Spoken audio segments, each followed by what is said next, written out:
여기에 모인 여러분들을 주님의 이름으로 축복합니다. 우리 함께 사도신경으로 하나님께 우리의 신앙을 고백하시겠습니다.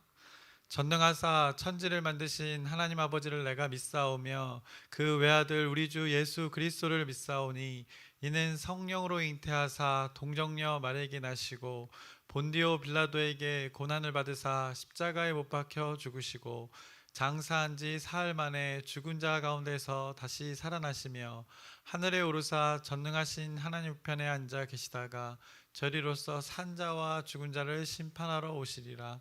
성령을 믿사오며 거룩한 교회와 성도가 서로 교통하는 것과 죄를 사하여 주시는 것과 몸이 다시 사는 것과 영원히 사는 것을 믿사옵나이다. 아멘. 살아계신 하나님 아버지, 오늘도 우리에게 새날 또 새 생명 허락해 주심을 감사합니다. 오늘도 어김없이 하나님의 말씀을 가지고 하나님의 말씀의 기준으로 우리의 시간들을 살아가려고 합니다. 하나님께서 힘에 더하여 주시옵시고 오늘 삶 가운데 우리에게 여러 가지 일들이 펼쳐질 텐데 그 하나님으로 인해서 모든 것이 기대가 되고 또 혹시 어려움이 있더라도 승리할 수 있는 우리의 담대한 믿음 하나님께서 허락하여 주시옵소서. 오늘 귀한 하루 하나님과 동행하며 기쁨의 삶을 살아가게 하여 주시옵소서. 예수님의 이름으로 기도드렸사옵나이다. 아멘. 함께 찬송가 545장 찬양하시겠습니다. 새 찬송가 545장, 통일 찬송가 344장입니다. 이 눈에 아무 증거 아니 배어도.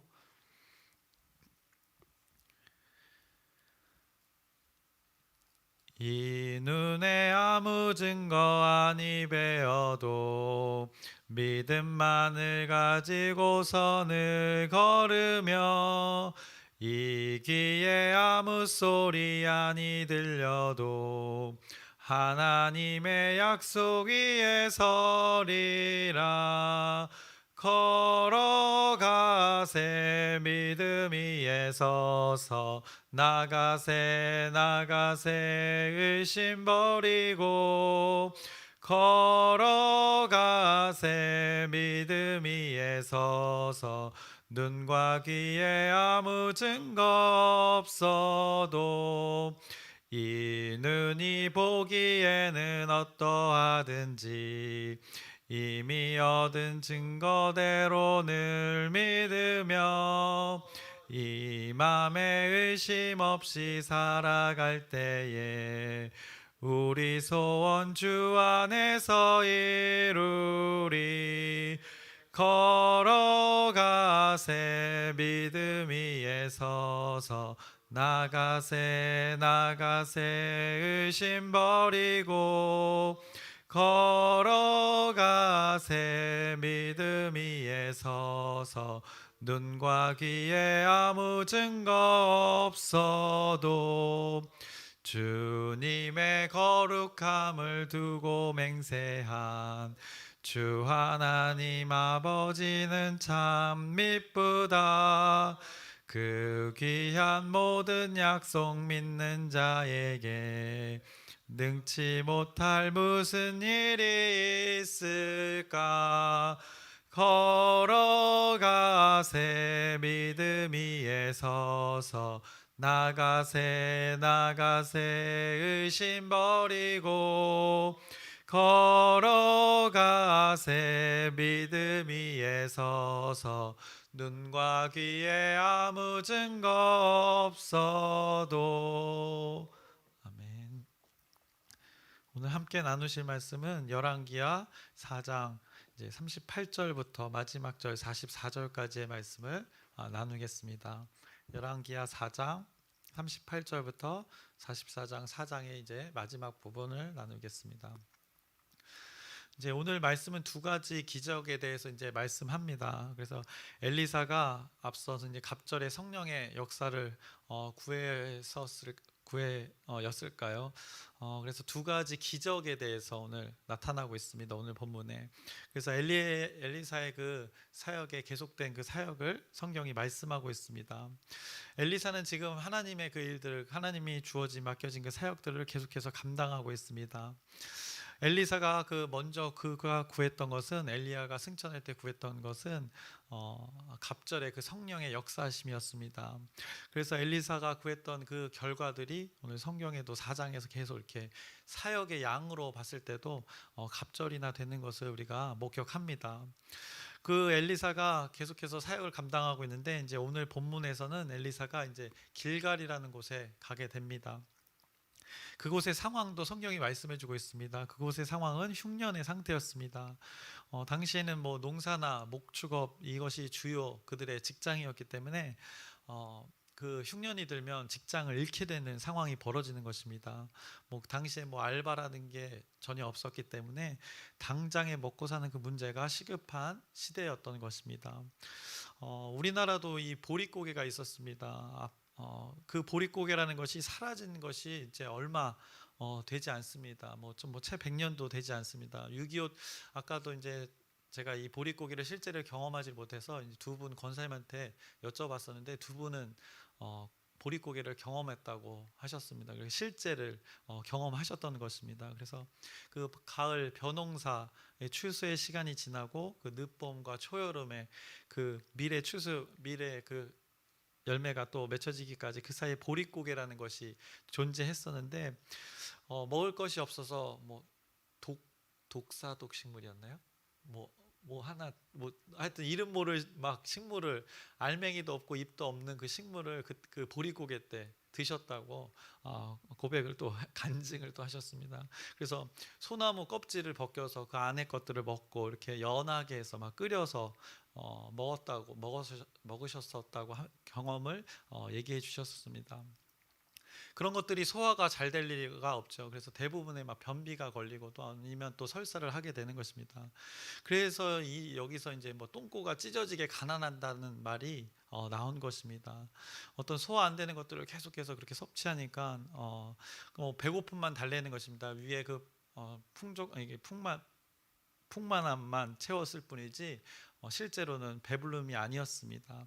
그래서 결국에는 그 소화가 잘 안 되는 것으로 인해서 이제 한마디로 이제 항문이 똥꼬가 헐게 되는 것입니다. 찢어지게 가난하다. 결국 먹을 것이 없어서 아무거나 이렇게 먹다가 소화가 안 되고 결국에는 이 찢어지는 고통을 당하게 되는 것이 그때 시대였습니다. 그런데 이 굶주림의 문제는 이 성경의 시대, 이 고대는 더 당연했던 것입니다.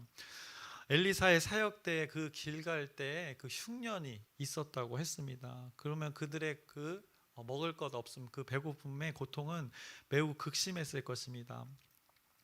가뜩이나 지금 엘리사와 함께하는 그 대상들, 흉년의 때 길갈에 있었던 자들, 그 대상은 선지자의 제자들이라고 성경이 말씀합니다. 요즘으로 굳이 비교하자면 신학교 학생들이라고 많이들 비유합니다. 형편이 어떻겠습니까? 거기 모여서 그들이 돈을 벌었겠습니까? 최소한의 어떤 경제 활동은 했겠지만 그들은 다른 목적을 가지고 사는 사람들인 만큼 아마 넉넉하지 못했을 것입니다.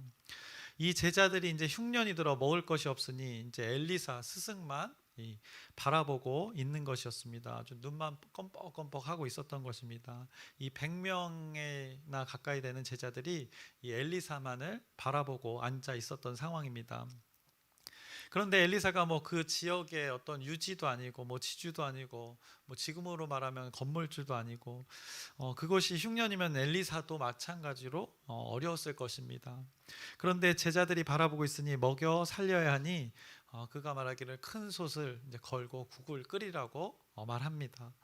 뭐가 있어서 끓인 것이 아니었던 것 같습니다. 성경은 그때를 분명히 흉년이라고 했기 때문입니다. 그래서 오늘 본문 38절의 말씀을 보시면 엘리사가 다시 길갈에 이르니 그 땅에 흉년이 들었는데 선지자의 제자들이 엘리사의 앞에 앉은지라. 엘리사가 자기 사환에게 이르되 큰 솥을 걸고 선지자의 제자들을 위하여 국을 끓이라 하매라고 그때 상황을 말씀해 줍니다. 그 가운데 한 사람이 이제 채소를 캐러 들로 나서게 됩니다.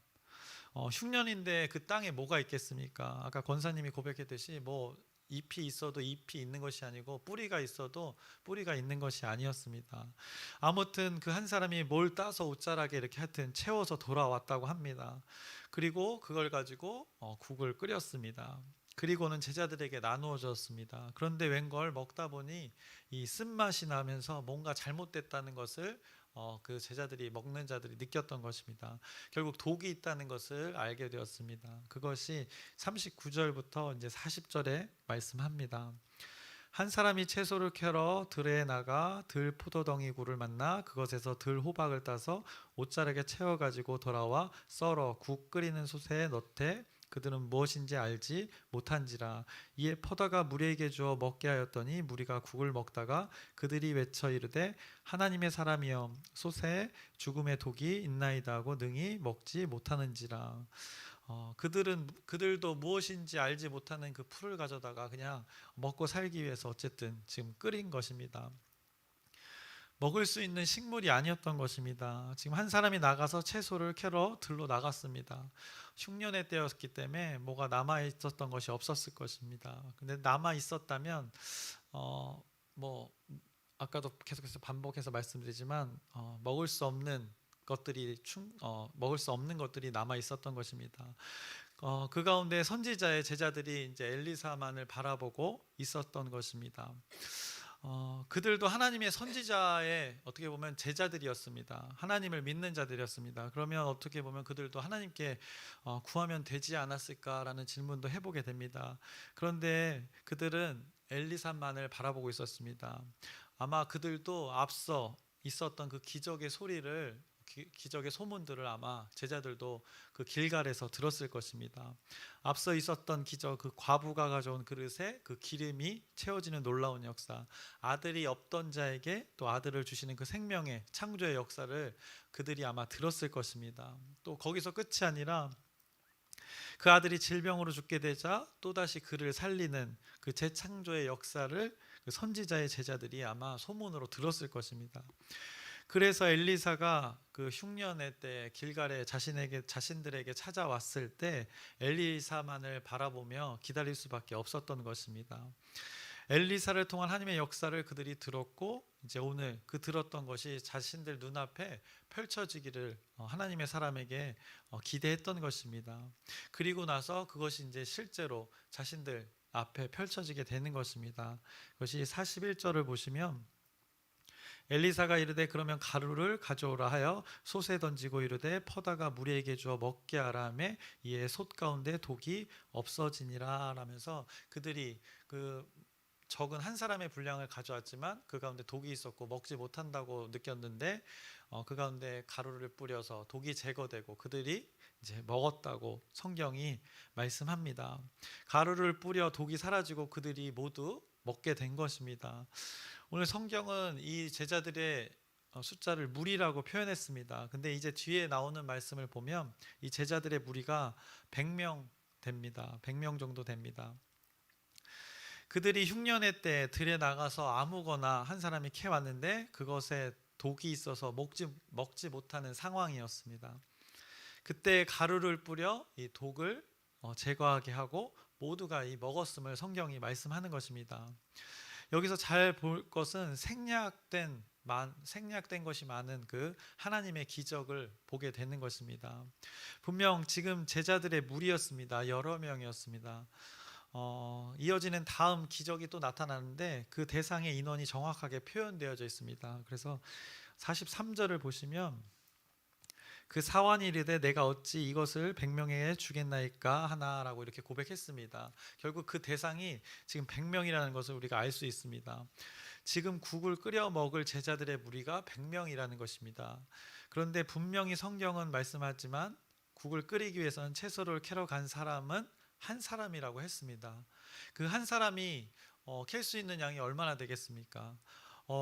얼마큼 캐 왔는지도 성경이 말씀했습니다. 그래서 39절을 보시면 뒷부분을 보시면 옷자락에 채워가지고 돌아와라고 합니다. 그러니까 자신의 옷자락에 채울 수 있는 만큼만 채우게 된 것입니다. 몇 보따리를 채운 것이 아니라 옷자락에 채워왔다고 합니다. 한 사람이 들에 나가서 가져온 양이 옷자락에 채운 정도였는데 이것을 그 무리가 먹었다고 합니다. 그러니까 100명의 사람들이 먹었다고 성경이 말씀합니다. 많은 것을 생략했지만 이렇게 하나님의 놀라운 기적이 벌어지고 있는 것입니다. 저는 근데 이 부분에서 제 군대 시절에 어떤 부분이 생각이 났습니다. 이제 군대에서 식사가 나오면 이제 대량으로 합니다. 그래서 이제 오징어국을 예로 들면 오징어국이 나오면 어떻게 나오는 줄 아십니까? 그 맛을 오징어국의 맛을 보면 아주 밍밍합니다. 오징어국이라 하면 오징어를 충분히 준비해 가지고 뭐 국에 내용물도 다리도 있고 뭐가 있어야 되는데 그래서 좀 진한 바다의 맛이 나야 되는데 오징어국에서 약간 비린맛만 납니다. 왜냐하면 오징어를 마치 이렇게 삶은 거를 이렇게 담갔다 이게 뺀 느낌이어가지고 이 많은 군인들이 먹어야 되는데 적은 양으로 아주 가성비를 내기 위해서 그것을 저희가 군대 시절에 경험했는데 오늘 마치 그런 것을 한 사람의 양을 구했다고 합니다. 그런데 그것이 많은 사람들이 충분히 누렸다고 이제 성경은 말씀합니다. 뒷부분의 기적과도 연결되어지는데 저는 이제 제 개인적인 경험은 이제 넣다 뺀 경험이었지만 이들은 이제 뒤에 기적과도 연결되지만 먹고 충분히 남았다고 성경이 말씀합니다. 어쨌든 한 사람의 분량으로 이 100명의 사람들이 국을 끓여 먹은 것입니다. 기름이 앞서 엘리사의 기적을 통해서 우리가 경험했지만 기름이 채워지는 역사와 동일한 일들이 지금 이들에게 흉년의 때 굶주린 자들 가운데 벌어지고 있는 것을 성경이 말씀해주고 있는 것입니다. 더군다나 독을 제거할 때를 보면 이 가루를 뿌려서 제거했다고 합니다. 그 독을 해독했습니다. 근데 엘리사가 따로 이렇게 주머니에 가지고 다니던 어떤 마법의 가루였지 않습니다. 분명 그가 가루를 가져오라고 했습니다. 그냥 그들이 소유했던 것을 가진 가루였습니다. 그들이 가지고 있던 가루로 이 독을 제거하는 놀라운 일이 벌어진 것입니다. 엘리사를 통한 하나님의 이 신비의 기적들이 지금 벌어지고 있는 것입니다. 앞서 과부의 기적에서도 과부가 들고 간 것은 자신의 그 그릇에 있는 기름 조금이었습니다. 그리고 이웃들에게 구한 그 그릇들로 많은 기름이 채워지는 놀라운 역사를 경험하게 했던 것입니다. 그런데 그 과부가 가지고 있었던 그것을 가지고 또 사용하는 하나님의 놀라운 기적과 동일하게 오늘 말씀에서도 그들이 가지고 있던 것을 가지고 하나님의 놀라운 기적들이 벌어지고 있는 것입니다. 흉년의 땅에 독이 있어 먹지 못하는 채소 한 사람의 그 분량을 가지고 그들에게 있는 가루를 또 가지고 독소를 제거하고 그들이 가지고 있는 이런 최소한의 것을 가지고 많은 이들의 그 결핍 부족함을 풍성하게 하는 이 하나님의 놀라운 기적이 이 4장 마지막 부분에 벌어지고 있는 것입니다. 42절부터 44절에 나오는 그 또 다른 그 기적도 이 말씀도 같은 맥락입니다. 42절의 말씀을 보시면 한 사람이 바알 살리사에서부터 와서 처음 만든 떡 곧 버릿떡 20개와 또 자루에 담은 채소를 하나님의 사람에게 드린지라 그가 이르되 무리에게 주어 먹게 하라라고 이렇게 합니다. 그랬더니 엘리사의 종이 이렇게 이야기합니다. 43절 아까도 읽었지만 그 사환이 이르되 내가 어찌 이것을 100명에게 주겠나이까 하나 엘리사는 또 이르되 무리에게 주어 먹게 하라 여호와의 말씀이 그들이 먹고 남으리라 하셨느니라 라고 이렇게 말씀합니다. 그래서 한 사람이 보리떡 20개와 채소 들고 왔습니다. 그 양이 얼마나 되겠습니까? 그런데 그 종도 그것을 보고 이것을 가지고 어떻게 100명이 먹냐는 것입니다. 근데 엘리사는 나눠주라는 것입니다. 그것을 보리떡 20개와 자루에 담은 채소를 나누어 먹으라고 했습니다. 그것이 어떻게 됩니까? 결과적으로는 그들이 먹고 남았다고 성경은 분명하게 증언하고 있습니다. 그 과정은 말씀하지 않습니다. 어떻게 그렇게 변하였는지에 대해서는 성경은 말하지 않습니다. 한 개가 두 개가 되고 두 개가 세 개가 되고 세 개가 네 개가 되고 이 과정은 말하지 않으나 분명하게 말씀하는 것은 이제 44절의 마지막에 이렇게 말씀합니다. 그가 그들 앞에 주었더니 여호와께서 말씀하신 대로 먹고 남았더라라고 그 사실을 증거를 하고 있는 것입니다.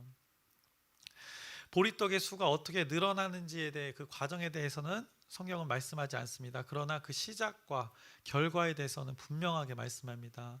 그 시작은 43절의 말씀이었습니다. 엘리사의 종의 그 의문에 이렇게 엘리사는 시작을 했습니다. 엘리사는 또 이르되 무리에게 주어 먹게 하라라고 시작했습니다. 여호와의 말씀이 그들이 먹고 남으리라 하셨으니 이것이 그들의 엘리사의 사역의 시작이었던 것입니다. 엘리사가 앞서 선지자 제자들을 위해서 한 사람 분량의 그 먹을 수 없는 채소로 국을 끓이고 그 가운데 독소를 제거하고, 오늘 그 42절 이후에 또 다른 그 기적, 또다시 한 사람의 분량에 먹을 만한 보리떡과 채소를 가지고 많은 사람들, 그 100명의 사람들을 먹게 하고 남게 한 이 놀라운 사건, 이것은 바로 여호와 하나님의 말씀에 근거한 엘리사의 사역이었음을 성경이 말해주고 있는 것입니다. 그가 대책 없이 말도 안 되는 일들을 벌인 것이 아닙니다. 그가 이 행동들을 보면 굉장히 담대했습니다. 요즘 말로 근자감이라고 표현합니다. 거침없이 보입니다. 그래서 이 성경에 그래서 그의 어떤 기세가 보입니다. 또 여유도 보였습니다. 독이 있다고 하니까 당황하지 않고 그러면 너가 가지고 있는 가루를 가져오라고 합니다. 그렇게 행동할 수 있었던 그 믿는 구석이 분명히 있었던 것입니다. 그것을 이 기적의 마지막에 근거로 제시하고 있는 것입니다. 그 자신이 베푸는 이 기적에는 하나님께서 이 베푸시는 기적에는 비밀 어떤 가루에 있는 것이 아니라, 보리떡 20개를 가지고 어떤 눈속임을 하는 것이 아니라, 그 떡 가지고 한 입씩 한 입씩 나눠 먹어서 100명이 먹은 것이 아니라 그들이 먹고도 남았다고 성경이 분명하게 합니다. 그 흉년의 때 먹고도 남을 수 있게 된 이유, 그것을 44장의 마지막에 여호와의 그 말씀 때문이라고 4장의 마지막에 이렇게 말씀하는 것입니다. 그래서 4장에 보면 엘리사의 기적들, 엘리사를 통한 하나님의 기적들이 쭉 기록되어 있습니다. 기름이 채워지는 기적, 아이가 없던 자에게 아이를 주시는 기적, 아이가 병에 걸려 죽으면 다시 살리는 기적, 독소를 제거하고 국이 풍성해지는 기적, 한 사람의 그 분량의 보리떡과 채소가 100명이 먹을 수 있게 되는 이 풍성함의 기적, 이것의 실제를 그들이 굶주림 속에서 경험했던 것입니다. 그들의 결핍 속에서 풍성함을 경험했습니다. 없는 것에서 있는 것을 경험했습니다.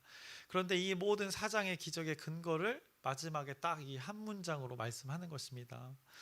43절과 44절의 말씀에 43절의 마지막 부분을 먼저 보시면 여호와의 말씀이 그들이 먹고 남으리라 하셨느니라 라고 말씀합니다. 하나님이 그렇게 하시겠다는 것이고 하셨다는 것입니다. 그리고 44절의 말씀 마지막 부분, 여호와께서 말씀하신 대로 먹고 남았더라. 이 시작과 끝, 마지막을 이렇게 결과를 말씀하고 있는 것입니다. 모든 이 기적이 하나님의 말씀대로 된 것이라는 것을 많은 기적을 언급하고 이 마지막에, 4장의 마지막에 선포하고 있는 것입니다. 결국 우리가 붙들어야 할 그 근거, 삶의 근거를 이렇게 우리들에게 이 성경을 마주하게 하면서 근거를 분명하게 제시해 주는 것입니다. 사람의 소리를 우리가 붙드는 것이 아니라, 환경을 붙드는 것이 아니라, 모든 것을 초월해서 그 신비를 경험케 하는 그 하나님의 말씀을 붙들라는 것입니다. 오늘의 기적에서도 마찬가지지만 사장의 그 많은 기적들 가운데 그 기적을 보시면 시작과 결과는 분명하게 말씀합니다. 근데 그 사이에 그 필요한 것을 우리에게 말씀하고 있습니다. 그래서 마지막에 기적을 한 예로 보자면 보리떡 20개와 채소를 한 사람이 가지고 나왔습니다. 그것이 시작이었습니다. 그런데 그들이 먹고 남았다고 결과를 말합니다. 근데 그 과정은 절대 어떤 표현하지 않습니다. 예수님의 사역을 돌아봤을 때도 물이 변하여 포도주가 되는 그 과정은 언급하지 않습니다. 그냥 물이 포도주로 변했다고 합니다. 어떤 그 화학적 과정을 말씀하지 않습니다. 그 시작과 결과 사이에 무엇인가 존재하는데 하나님은 바로 그것을 우리에게 요구하시는 것입니다. 그것이 바로 믿음이라는 것입니다. 그래서 시작과 결과 사이의 과정을 만약에 설명했다면 아마도 우리는 그 과정을 판단으로 우리의 하나님의 일들을 해석하고 그렇게 하려고 했었을 것입니다. 하나님의 말씀을 그 과정으로 받아들였을 것입니다. 그런데 하나님께서는 그것을 구체적으로 설명하지 않습니다. 그 알 수 없는 신비가 그 과정 가운데 존재하므로 우리에게 그 과정 가운데 믿음을 요구하시는 것입니다. 하나님의 말씀을 근거로 하나님을 믿게 하는 이 하나님의 방법이 오늘 여기에 담겨져 있는 것입니다. 성경이 그 기적에 대해서 설명하지 않는 것은 그 현장에 있던 자들도 설명할 수가 없었던 것입니다. 자신들도 경험했지만 그것을 뭐라고 설명할 수 없는 것입니다. 그래서 성경에 기록할 수도 없는 것입니다. 그래서 하나님의 기적에는 이렇게 시작과 결과가 분명히 있었고, 그런데 그 과정을 뛰어넘는 하나님의 신비가 있었다는 것을 오늘 말씀에서 발견합니다. 우리에게 적용해 볼 것은, 이 과정에서 우리가 절실히 필요한 것은 바로 하나님을 믿는 믿음인 것입니다. 그래서 오늘 이 말씀을 대하는 우리는 기적을 베푸신 이 하나님의 말씀을 믿는 믿음이 우리에게 요구되는 것입니다. 그래서 오늘 이 4장의 마지막에 이 결론을, 이 말씀을 우리가 깨닫게 된다면, 그 과정 가운데 하나님이 요구했던 그 믿음을 우리가 소유하게 된다면, 우리가 살아가면서 뭔들 걱정하겠습니까? 우리가 뭔들 못하겠습니까? 삶의 태도가 달라지게 되는 것입니다. 이 믿음을 소유한 자는 이 과정 가운데, 이 신비의 과정 가운데 필요했던 거, 하나님이 요구하셨던 믿음을 소유만 한다면 우리는 삶의 태도가 달라지는 것입니다. 여러분들은 다 하나님이 주신 그 선물을 이미 소유하고 계신 것입니다. 우리는 이미 다 가진 자입니다. 그래서 여러분에게 주어진 오늘 하루, 여러분은 오늘 하나님의 권세를 다 가진 자로서 하나님이 주신 선물, 그 믿음을 삶에서 증명해내는 오늘 귀한 하루가 되기를 주님의 이름으로 축원합니다. 기도하겠습니다. 살아계신 하나님 아버지, 엘리사를 통한 하나님의 많은 기적들을 목격했습니다. 그런데 그 신비가 존재합니다. 시작과 결과는 있었지만 그 과정은 성경이 말씀하지 않습니다. 결국은 그것이 우리에게 요구되는 그 믿음인 줄 압니다. 그 믿음이 벌써 우리에게 주어졌습니다. 하나님이 선물로 주었습니다. 그 믿음을 우리가 반응해서, 하나님 앞에 반응해서 그 믿음을 우리의 삶 가운데 증명해내는 우리의 삶 되게 하여 주시옵소서. 예수님의 이름으로 기도드렸사옵나이다. 아멘. 하늘에 계신 우리 아버지여, 이름이 거룩히 여김을 받으시오며 나라의 마옵시며 뜻이 하늘에서 이루어진 것 같이 땅에서도 이루어지이다. 오늘날 우리에게 일용할 양식을 주옵시고 우리가 우리에게 죄진 자를 사하여 준 것 같이 우리의 죄를 사하여 주옵시고 우리를 시험에 들게 하지 마옵시며 다만 악에서 구하옵소서. 나라와 권세와 영광이 아버지께 영원히 있사옵나이다. 아멘. 오늘 여기 드려진 예물이 있습니다. 이를 위해서 제가 잠깐 기도하겠습니다. 하나님 아버지, 현면장 권사님 하나님께 또 구별하여서 또 하나님께 예물을 드렸습니다. 이 마음을 하나님께서 기억하여 주시옵시고 가장 소중한 것이 무엇인지 하나님께 고백하는 이 순간입니다. 하나님께서 이 순간을 해 주셔서 하나님께서 그의 권사님의 형편을, 그 가정을 모두 잘 하시오니 하나님께서 하나님의 은혜로 지금까지 인도하신 것처럼 앞으로도 이끌어가 주시옵소서. 예수님의 이름으로 기도드렸사옵나이다. 아멘. 기도 제목 나누기 전에 한 가지 저의 불찰을 양해 죄송한 말씀 드립니다. 어제 브릿지 봉사를 한다고 했는데 제가 소통을 정확하게 하지 못해가지고 브릿지 봉사가 이제 다음 주 수요일 날 있게 됩니다. 그래서 제가 제 착오로 인해서 실수가 있었습니다. 우리가 그걸 위해서 기도 제목도 나눴는데 죄송한 말씀 드립니다. 그래서 다음 주 수요일 날 그 경로식당 봉사가 다음 주 수요일에 있다는 것을 여러분들이 아셨으면 좋겠습니다. 이번에 돌아오는 이제 기도 제목 나누겠습니다. 돌아오는 주일은 이제 사역국장 회의가 있습니다. 그래서 우리가 또 우리 공동체를 계획하는 아주 중요한 시간들인데 그 가운데 하나님이 주시는 지혜로 잘 목사님과 또 우리 교역자들과 우리 교회 공동체의 주인인 우리 성도들이 함께 우리 공동체를 잘 세워갈 수 있도록 지혜 달라고 여러분의 기도 부탁드립니다. 우리가 그리고 계속해서 하는 기도 제목입니다. 아프신 분들 있습니다. 아프신 분들의 그 육체 회복 또 마음의 회복을 위해서 여러분의 진실된 기도, 끊임없는 기도 부탁드립니다. 그리고 어제 광명지방에가 있었는데 목사님 잘 다녀오셨습니다. 여러분의 기도 덕분입니다. 그리고 마지막으로 우리가 각자의 기도 제목을 하나님께 아뢰시고 오늘 말씀을 근거로 많은 기적들이 있었다고 성경이 말씀합니다. 그런데 그 기적 가운데 결국에 요구되는 것은 우리의 믿음의 반응인 것입니다. 그때 놀라운 또 기적이 경험되어지는 것이니 오늘 여러분에게 주어진 시간 가운데 그 믿음으로 살아내는 귀한 시간 되게 해달라고 우리 주여 크게 한번 부르짖고 함께 기도하시겠습니다.